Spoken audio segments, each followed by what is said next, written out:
ہاں جی، یہ سوال ہے کہ نواسی نواسا کیا یہ بیوی کا حصہ ربع سے سمن کی طرف لے جاتے ہیں؟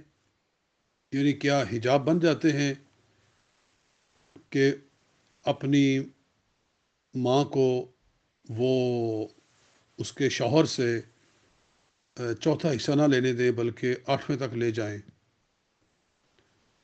تو جواب یہ ہے کہ نہیں، نواسا نواسی جو ہیں وہ اس سلسلے میں ان کی کوئی حیثیت نہیں، کوئی اعتبار نہیں۔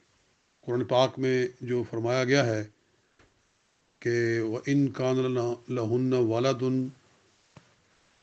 فَلَهُنَّ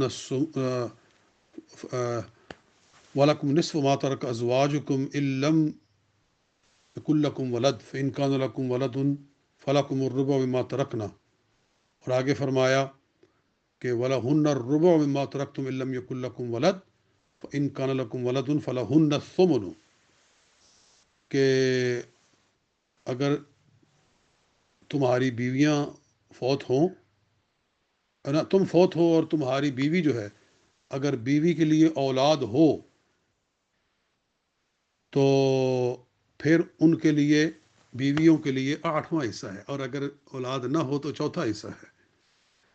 تو اس میں والدن سے مراد پوتا پوتی ہیں، نہ کہ نواسا نواسی۔